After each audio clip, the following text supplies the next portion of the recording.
Les bénédictions des croyants sont présentement non comme sous l'ancienne économie temporelle, matérielle, sensible, mais spirituelle.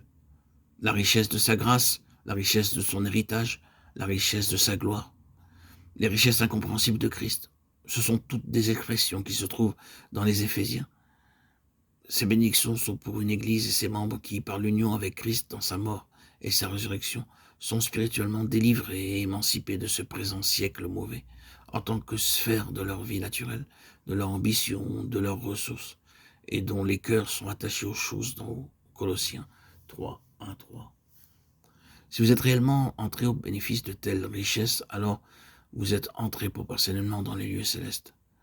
Tandis que nous avons raison de concevoir mentalement les lieux célestes comme un domaine, nous ne devons pas confiner l'idée à la géographie, comme le royaume des cieux. Il s'agit d'une sphère ou d'un domaine dans lequel des facteurs spirituels, des principes ou des lois spirituelles et des conditions spirituelles ont cours et prévalent. C'est la raison pour laquelle nous avons utilisé le mot proportionnellement. Géographiquement parlant, nous sommes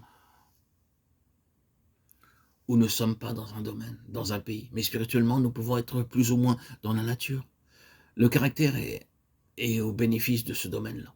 Ce n'est pas une question de définition de termes, mais d'accord, d'harmonie, d'ajustement, de conformité spirituelle. Dans un temps de grande bénédiction, nous pouvons simplement dire « c'était comme si nous étions au ciel ». Il s'agit d'une position spirituelle en accord avec des réalités spirituelles, bien que cela semble tellement difficile à expliquer.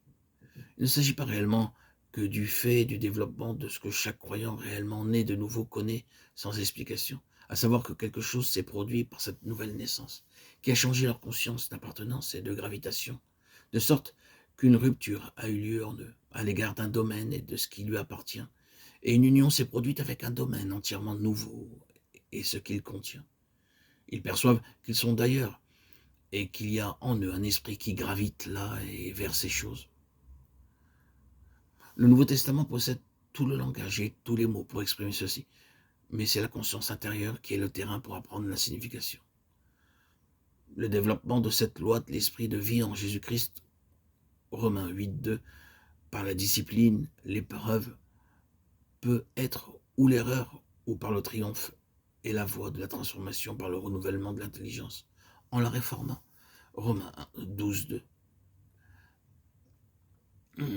C'est l'évolution normale de l'Église et du croyant.